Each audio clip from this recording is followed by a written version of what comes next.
పితృతిథులు రావడానికి కారణంగా ఏమంటారంటే కర్ణుడు శరీరం విడిచిపెట్టిన తరువాత స్వర్గలోకానికి వెళ్ళాడు. మరి యుద్ధంలో కదా మరణించాడు, వీరస్వర్గం, స్వర్గానికి వెళ్ళాడు. తీరా స్వర్గానికి వెళ్ళిన తర్వాత ఆయన బంగారం ఉంది, వెండి ఉంది, కిరీటాలు ఉన్నాయి, ముత్యాలు ఉన్నాయి, పగడాలు ఉన్నాయి, వజ్రాలు ఉన్నాయి, అన్ని ఉన్నాయి, అన్నం నీళ్లు లేవు. ఆయన అన్నాడు అదేమిటి అవి రెండు ఎందుకు లేవు అన్నాడు. నువ్వు అవి ఎప్పుడూ ఇవ్వలేదు ఎవరికి, కాబట్టి లేవన్నాడు. ఇవి ఇచ్చావు, ఉన్నాయి అనంతంగా.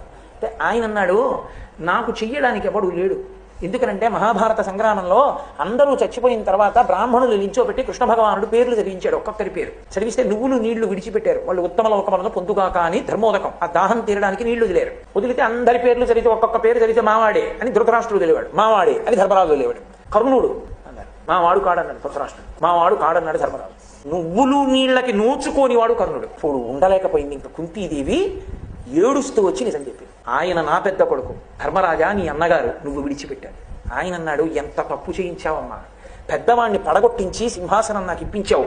ఆడదాని నోట రహస్యం దాగడం వల్ల ఇంత ఉపద్రవం జరిగింది కాబట్టి ఆడదాని నోట నువ్వు గింజ నానినంతసేపు నిజము నిలబడకుండుగాక అన్నాడు.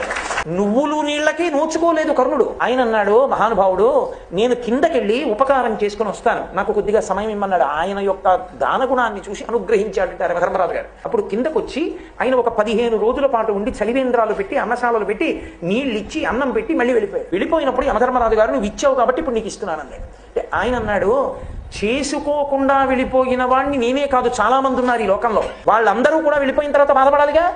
అందుకని ఒక్క ఉపకారం చేయి.